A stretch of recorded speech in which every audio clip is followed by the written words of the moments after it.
Okay,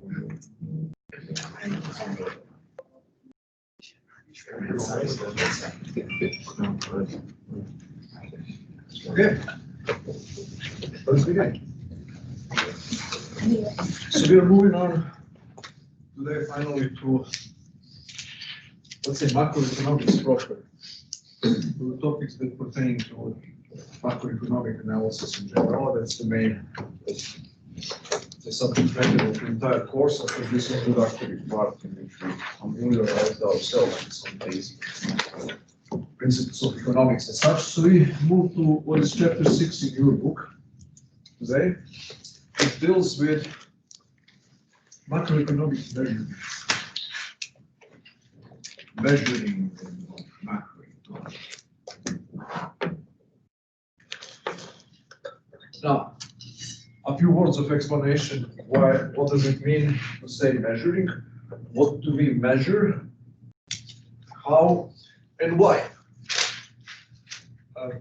You have to go back to the very first class when I told you. When we try to offer the simplest possible definition of macroeconomics. And I told you then that macroeconomics at its core is a theory about the business cycle, about why economic development goes in cycles like this, why it's not even, why you have periods of 5 or 6 years of positive economic growth and followed by a recession, a decline in the level of economic activity, and once again an increase and then decline and so on. So if you put on the horizontal axis time and on the vertical axis the level of economic activity, I can broadly and abstractly define, then you will see that the relationship is not a linear function, that it goes evenly forever at the same rate. It goes, there's discrete up and down cycles that we call business cycles. That's a succession of the periods of economic boom followed by recessions or economic depressions, whatever you want to call them. So when you look there, for example, to give you one example of this, United States on a centennial basis, of 100 years of economic growth, it looks something like this. It's a linear curve. American economy over a long period of time is growing by approximately 2.5% to 3% per year. That's the reason why we are so much wealthier than our ancestors, because of this long-term economic growth. But then when you increase the resolution, to decades or 5 years or 7 years or 12 years, whatever a shorter time period it is, it starts to look like this. So short-term curve is bumpy. And this is a profound mystery, nobody knows why. There is no reason whatsoever for it to be like this. Because we know that entrepreneurs are usually good in what they do, that the economy is what it is. There is no principal reason to believe, to expect that the macroeconomy, the entire economy will go in those cycles of positive, fast economic growth, recession, fast economic growth, recession. There is no prima facie reason based on any economic theory that would give you prediction that something like this should happen. And still it happens. And nobody knows exactly how to explain it. Why does it happen? We have a long-term economic growth. This is this linear curve, 3% per year. And still this economic growth is not 3% every year, or even between 2 and 4% every year. It's like 5 or 6%. During 1980s, we had periods of 7.5%. And then you have -2, -3. And then macroeconomists try to explain why is this so. So the main subject matter of economics is to explain, to make sense of why this happens, number one. And number two, is there anything that the governments could do to prevent this, to stop this, to reduce this level of fluctuations in economic productivity in the short run. So that's the basic theory. And now, the next question appears here. Okay, how do we know that this is the case? How do we know that we have the recession? What do we mean by the level of economic activity? I was using those kind of easy generic terms, level of economic activity, productivity, economic growth. So assuming somehow that we know when economy is growing, when economy is declining. That's not self-evident. On the horizontal axis, it's time, so that's easy, straightforward, year after year. But on the vertical axis, what is the unit of measurement here? That's not very clear. And how we measure economic activity. That's also part of macroeconomics. And now, before we switch to this really difficult, hard question, business cycle, how to explain it, is there anything that the government can do? If so, what are the prevailing schools of thought about the causes of the business cycle and what could be done to prevent them?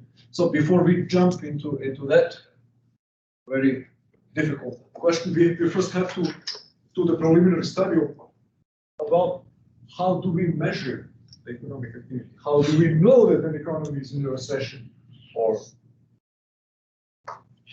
growth? What do we mean by economic productivity, by economic growth? So there are a variety of different macroeconomic, let's say, let's call them magnitudes that we measure. Macroeconomic categories that are subject to, however imperfect, measurements, empirical measurements. So today we're going to start with two of them. Actually, this week we're going to cover two of them. The first one is the subject matter for today, measuring price level, changes in prices. Price level or inflation and deflation.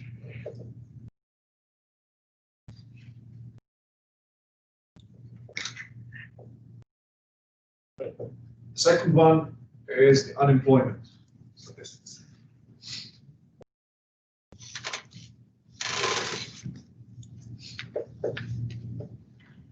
We're going to talk about that on Wednesday.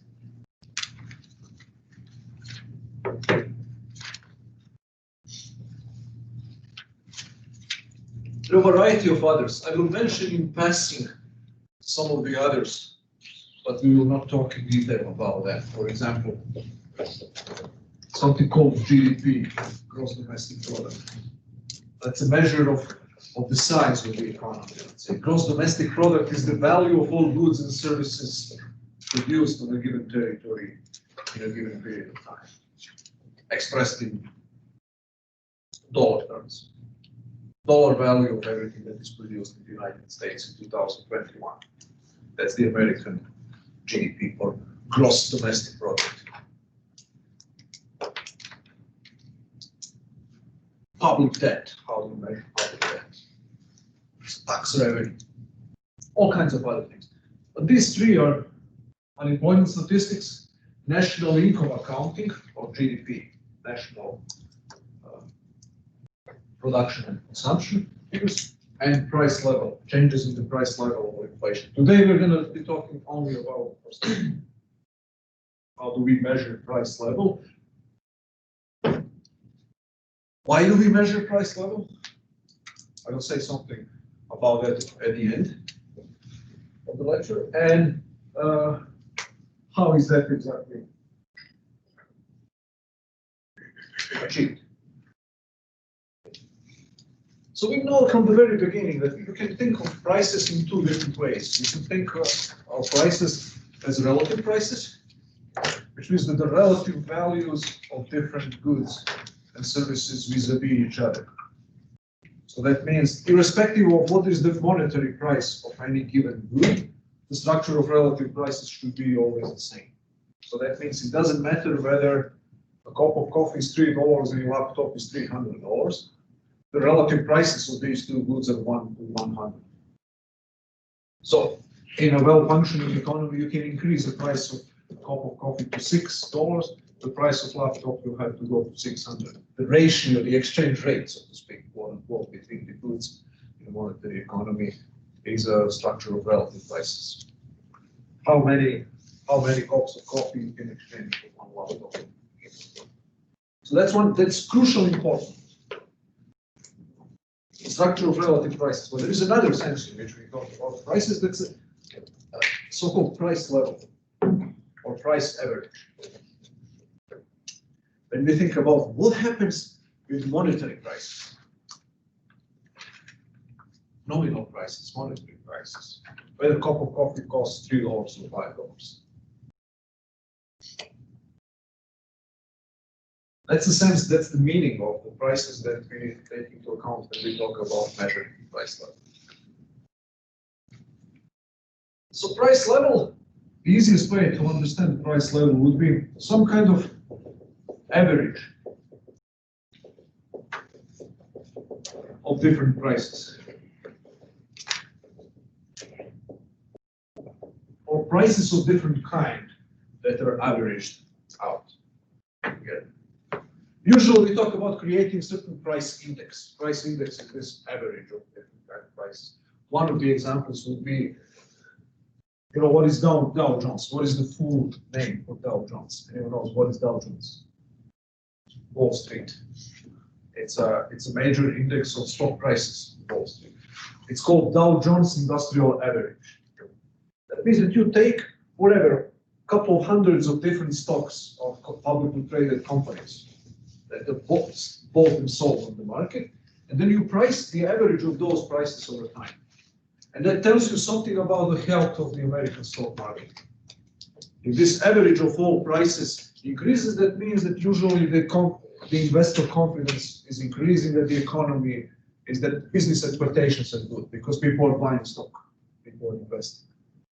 So it could happen that one or two companies may go down dramatically. Whenever you see the reports in the newspapers, they say Dow Jones Industrial Average went up 2%. The major contributors were companies in whatever pharmaceuticals. Because of the vaccines, their prices increased by 20%. Some other prices may have gone down 3%, 2%. But what counts when you construct a price index and you study the price level in a given field, it's the average. Okay, so the same applies to NASDAQ, like the high-tech industry and so on, and all other averages of that kind. When we talk about the macroeconomic analysis, stock prices are very important, but two other types of price indexes or price levels are important that macroeconomists follow. The first one is something called CPI, or Consumer Price Index.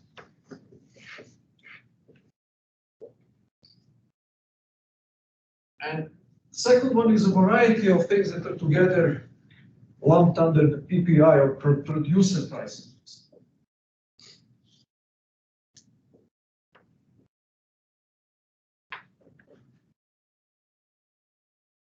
So these are averages that you take certain goods, certain number of consumer goods or producer goods, and then follow their prices over time, the average of those prices.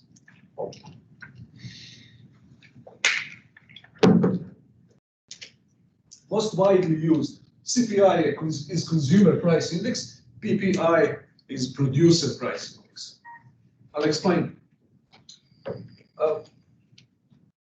CPI first, because that's the most important. That's the most widely used index of prices in macroeconomic policy. We'll see in a moment why is that the case. Consumer Price Index is an index that follows the prices of consumer goods. And how is this index constructed? How is it made? It's relatively simple. So the first step in the process, you have to select a group or a list of consumer items that you assume that every family or a household is buying. You're going to follow over time what happens to the prices of those goods. And this list or collection of consumer goods that every household is assumed to consume is called the representative basket of goods. So just like you have any basket that you use by drawing skills, I think my white side is the basket. It's like any basket in a retail store. You put inside this basket things that you will think you need. Here, economists put in a basket clothing, food, expenditure on rental payments, expenditure on education, healthcare, energy consumption, all goods, consumer goods that people buy on a regular basis. So that's a consumer basket of consumer goods.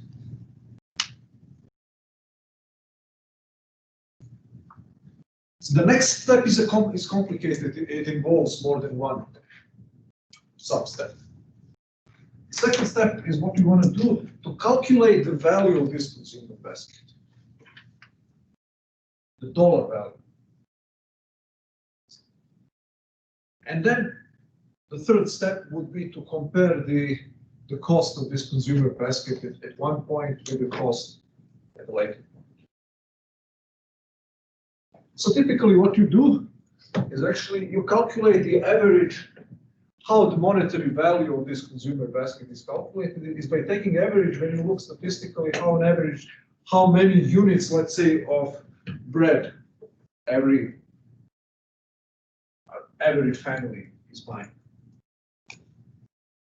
Family of 4, I think that they use the average family of 4 to calculate the value of this consumer basket. So let's say that we're going to simplify. We're going to include just 3 goods in our consumer basket. Let's say 10 loaves of bread,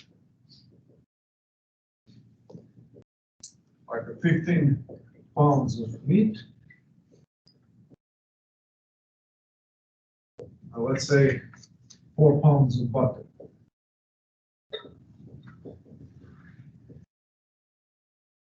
Of course, in reality, it's much more complicated. It's not just these 3 goods. My handwriting is a bit sketchy. So 10 loaves of bread, 15 pounds of meat, and 4 pounds of butter. So now, what would be the value of consumer basket? Now you multiply the quantities of every given good with the price. So let's say that the price of bread per loaf is $3, and the pound of meat is $5 per pound, and the price of butter is, let's say, $2 per pound. So then the value of your consumer basket, total spending on the consumer basket, would be 10 loaves of bread times $3. That's $3 for bread, plus 15 pounds of meat times $5, that would be 75. And 4 pounds of butter times 2, 8. So then the consumer basket would be worth 105 and 8, $113. That's the value of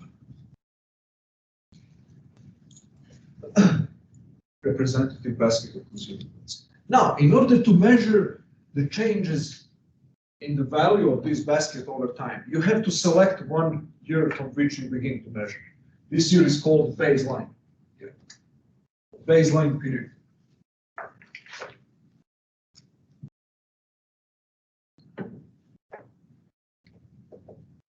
Baseline year. That's the year from which you begin. So let's say take 1975 to be our baseline year, and we follow what happens to the prices of consumer goods from that point on. So then let's say that this was the value of consumer basket in the year 1975. It's $113. How you construct this consumer price index is that you arbitrarily set this value of $113 to be 100. CPI 1 always equals 100. There's no unit here. It's just a plain number, 100.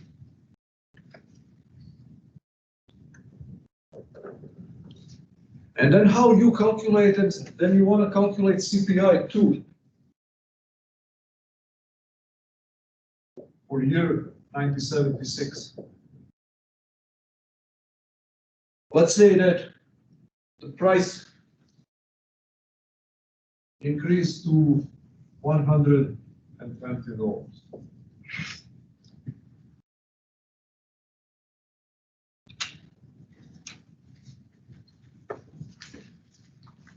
How you calculate the value of CPI for the year 2 would be total spending in year 2, total spending 2, over total spending in year 1. Dollar value of consumer basket in the later year divided by the dollar value of the consumer basket in the first year times 100. That's CPI 2. Since this is in dollar units here, that cancel each other out, so you get again just a plain number. So typically, is spending in a later year is higher than spending in an earlier year, you will have a number higher than 100%. So let's say that you get a number here, 105. CPI, consumer price level. The total value of the consumer representative basket of consumer goods is 105. That tells you that the inflation rate between the year 1975 and 1976 was 5%. That's the reason why you set the baseline year of 100. So then comparison is easy. Next. 105. So that means that inflation increase in general price level. Now we can define inflation is a positive rate of increase in the general price level. Let's define it this way. Increasing the amount of money that you have to pay by the representative basket of consumer goods. Okay?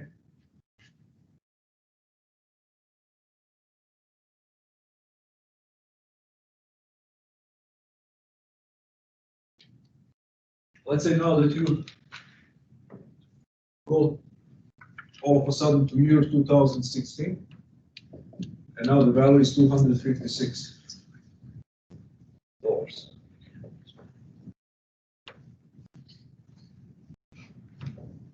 And let's say that you calculate that CPI 3 is whatever, 212. I'm just inventing numbers. You don't have to count.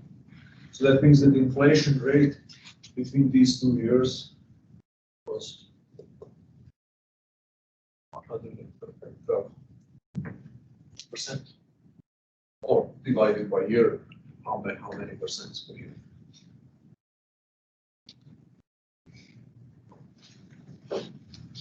So you get the inflation rate, the change in the price level between the baseline year and any other year, but just by subtracting the CPI from the later year, subtracting the baseline from the number for the later year. 212 minus 112.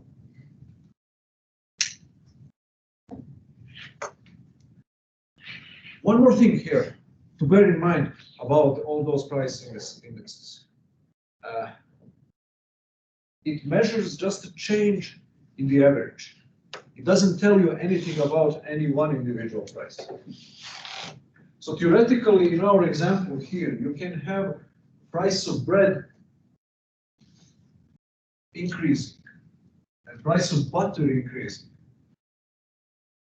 and only the price of meat decreasing. You can have a decrease in price trend. It could be just one item increasing in price dramatically and all others doing nothing or declining slightly, still the price index to go up. That will be determined which item will contribute significantly to the changes in CPI. It depends on how large proportion of total spending goes for this particular item.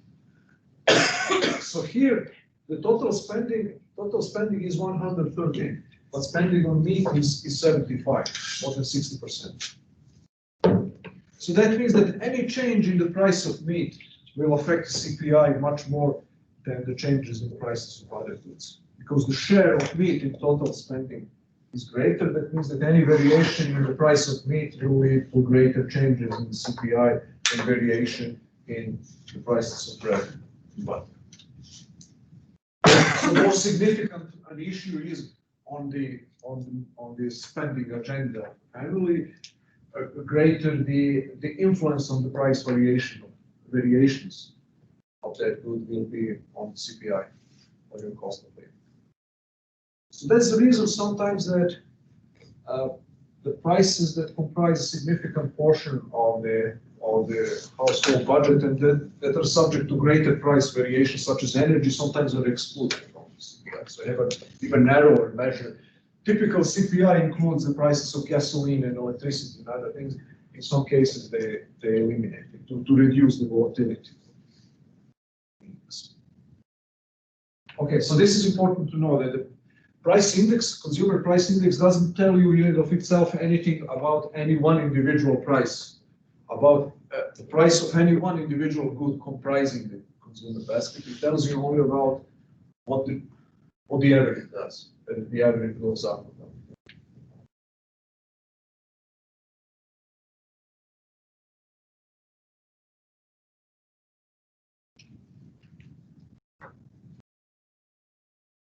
Any questions as well?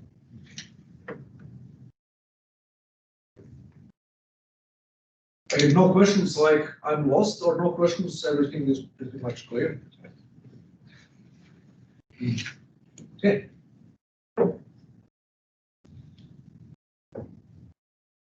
One more thing here. So I demonstrated, hopefully, that it's easy to calculate the inflation rate when you compare the baseline year with any other year. But what about the situation when you want to compare 2 years, none of which is the baseline year? Let's say you want to calculate the baseline year is 1975, and you want to see what happened between 2019 and 2020. That's much more common. The rate of inflation during the last year. What do you do? How do you calculate that? So it's rather simple. You want to calculate the inflation rate between the 2 years, none of which is the baseline year. You do the following. The inflation rate equals. You calculate the CPI for the year 2, whatever it is, 2020 in our case. How you calculate the CPI for every particular year? This is the formula.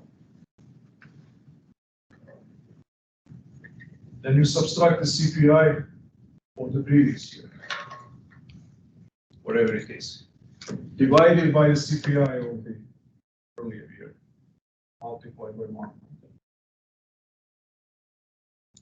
So essentially, if you have a CPI for 2 years, CPI figures the price level for 2 years, it's very easy and straightforward to calculate the inflation rate. But the ER is just the delta CPI, change in CPI from year 1 to year 2.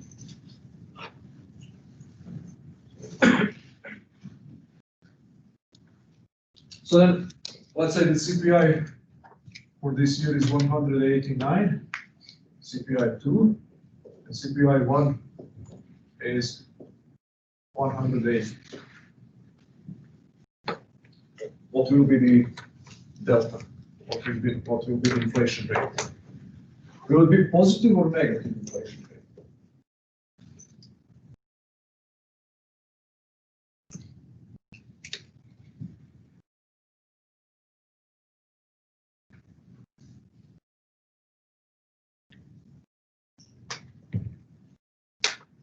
Yeah, it will be positive number, of course. Because 182 minus 180 would be 0.09 divided by 180. That's still a positive number. It's a small but positive number. Multiply by 100, so you will get maybe 2-3%. Yes. Or 0.03, that's 3%.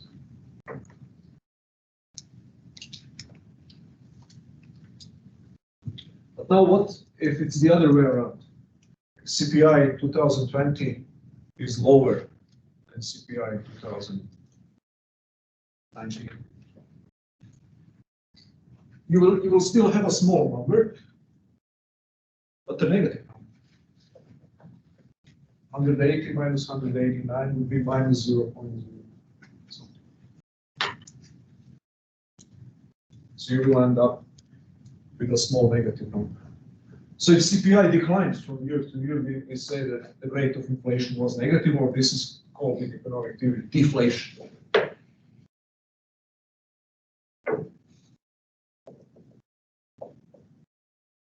There's a negative delta CPI, negative rate of change in the consumer price index.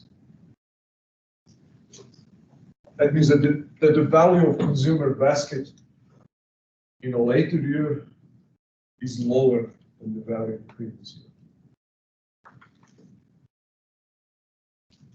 That's not very likely to happen in our modern economy, but once upon a time it was almost a norm in the 19th century.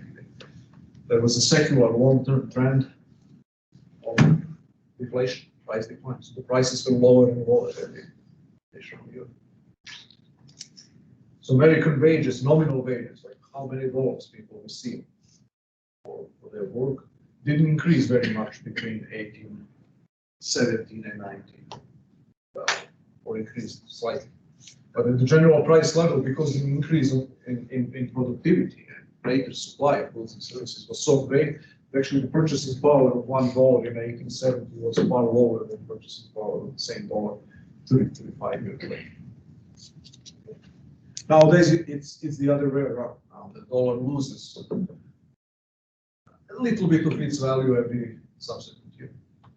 That began, surprise, surprise, with the introduction, this trend of inflation, this trend began essentially after the Federal Reserve System was introduced, the central bank, in 1913. Essentially, if you had $1 in 1913, do you know how many dollars would you still have right now?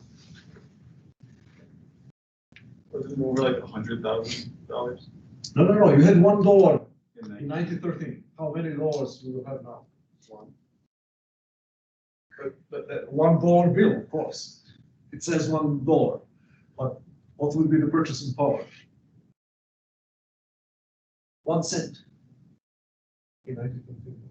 So dollar lost 99% of its value in the last 100 years. 1 bit at a time. This year it was 2% inflation rate, next year 3%, 2.5%, 4%, 10%, so it lost value. So 20th century and the early 21st centuries are inflationists. So deflation, so now we know. How do we know this? Because statisticians are measuring these things over time. In the 20th century, those statistical measures are more precise and better. For the 19th century, they are less perfect, but nevertheless indirect. Pretty much confidently conclude that there was deflation in the later part of the 19th century. Now you can realize what is the significance of this. The significance of this is that we want to look at the long-term economic growth, long-term changes in the gross domestic product, in the value of goods and services that we produce, in the wealth of this country. And now, if the prices change over time, then we would be comparing apples and oranges. $1 in 2020 is not the same as $1 in 1925. So in order to make a valid comparisons of incomes across time, we have to measure the changes in price levels so as to correct nominal spending or nominal incomes of the changes in price level. And that is widely used nowadays, for example. One of the main uses of the consumer price index is to adjust the incomes or payments of the people who are on fixed incomes. salaries of long-term employees, social security checks, and other benefits that government pays. Because if I sign a contract, long-term contract or whatever, 40,000 euros, for $40,000 per year, for 5 years, and then inflation is 5% every year, so then the value of my income goes down. Why? Because the prices go up, and I can buy less consumer goods and other goods than before. So then trade unions introduced this negotiating technique for the first time, and now it's a common element of long-term labor contracts. The salaries are adjusted for the cost of living adjustments of salaries and social security payments. So what does that include? That includes actually looking at the changes in the CPI, looking at the changes in the consumer representative basket of consumer goods, and increasing the payments so as to keep pace with the increase in prices. So if inflation is 2%, incomes get bumped up 2% in order not to lose the purchasing power. So that's one of the most straightforward use of the price level statistics, is to protect the standard of living of the poorest people. Okay? See, because when I ask you what is the difference between poor people and wealthy people, the key difference is actually the percentage of their income that is spent on basic necessities, on basic consumer goods. Poor people spend far greater portion of their income on basic necessities, most of which are here in the consumer basket, whereas wealthy people spend just a marginal fraction of their income on that. Bill Gates and Jeff Bezos and Donald Trump, they don't care about CPI. That's a rounding error in their weekly or monthly income. They don't care what happens to the price of meat or bread. But your grandma who lives on Social Security and doesn't have any other savings, for her, it's very important. It's crucial that her paycheck, their Social Security check is adjusted to the changes in the cost of living, because far greater percentage of her income goes to basic necessities. So that's one of the wholesome uses of it. You'll see these statistics. There are economists who hate this, and we'll see the arguments of some of them. The statistics is a very dangerous. It's a very nice servant, but a very cruel master. If you allow it to lead government policy, you can use statistics for all kinds of wholesome and unwholesome purposes. Politicians and economists very often abuse or misuse statistics for all kinds of questionable public policies, but this is one of the most obvious wholesome applications of statistics. It's imperfect, nothing human is perfect. This is not a perfect measure of standard of living, but it's the best thing that we have. Everybody buys goods that are in the basket of consumer goods, and then we follow what happens to that and use that as a proxy for the cost of living. That's the best proxy that we have.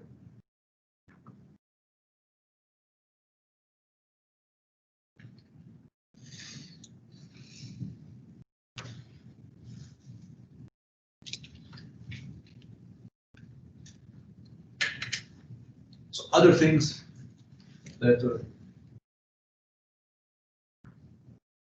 we need consumer price index for are the conversions of income, conversions of nominal income into real income, and making sense of the concept of economic growth. We'll see more about that later on, next week, actually. How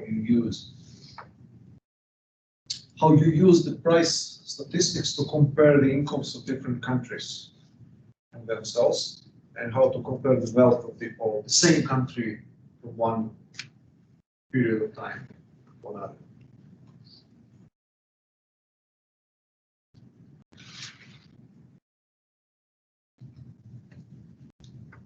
Any questions about this?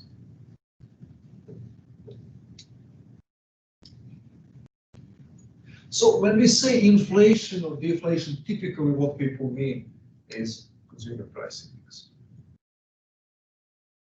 So we don't mean, so inflation theoretically means like increase in the price level.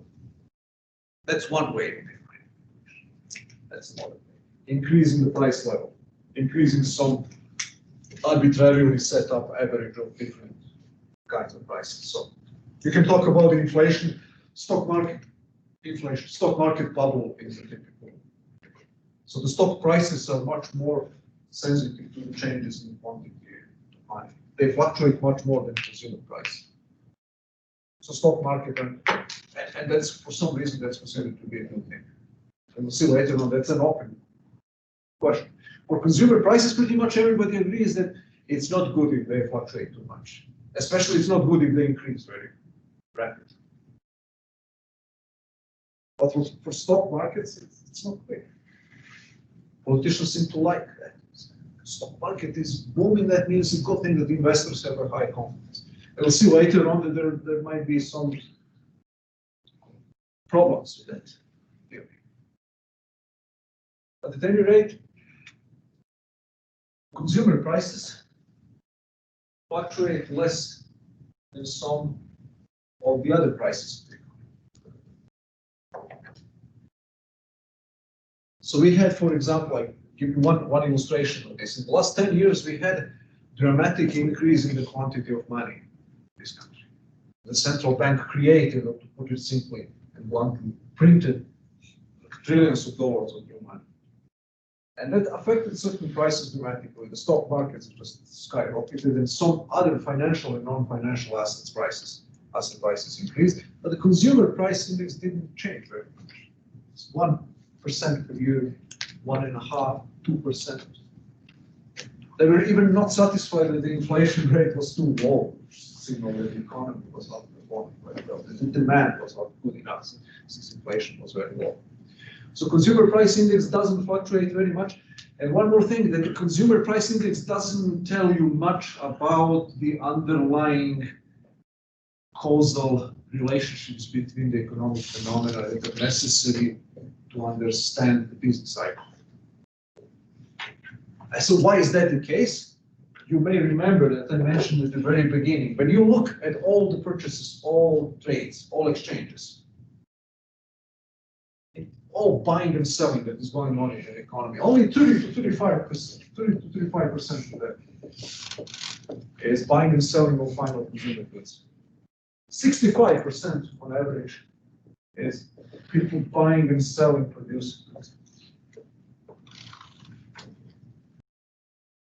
Raw materials, labor, machines, capital goods, intermediate products, and so on and so forth. So all those goods, produced goods, and all those goods that are valuable that people buy and sell, but are not themselves final goods that somebody can consume. A steel plate is a useful good that people will pay the money for, but you cannot eat or drink or drive a steel plate or aluminum tube or silver or human labor for that matter. You're going to pay somebody to work for you, but you don't consume their work directly. So now 65% of all trades are trades in produced goods. And they're understanding what's going on there. Producing goods is far more important for understanding recessions in business cycles and what's going to happen and so on. So then producer price index, 3 or 4 different types of price indexes that follow the prices of certain selected parts of producing goods are much more important and much more predictive of what's going on with the business cycle and so on. So for example, commodities prices or semi-finished goods prices and so on. So you have a separate price index for each one of those. And they typically, that's an interesting question that is very well pondering on and very well worth remembering right now, is that those, just like the stock prices fluctuate more than consumer prices, producer price indexes fluctuate way more than consumer prices. So I will post you on Canvas links towards some of those indexes to see how much more they swing up and down over time than consumer prices. Now, that's a very interesting and characteristic fact that we will have to understand, and hopefully by the end of the semester we will at least have a certain working theory about why is that the case. Why do we see a much more fluctuation, much more instability among the non-finished goods and producer goods and stock prices than in consumer goods? But that's one of, so remember somewhere in your, like, write it down or something, that this is one of the key macroeconomic puzzles that requires an explanation. Why? When's this disconnect or this difference between relative stability of the consumer price index and a much greater volatility of other price indexes? Okay, so that would be all I got for today. Do you have any questions about this? So on Wednesday and Friday, we'll be talking about the unemployment statistics. That's another very important macroeconomic measure. We cannot simply do macroeconomics. Okay, see you all then on Friday.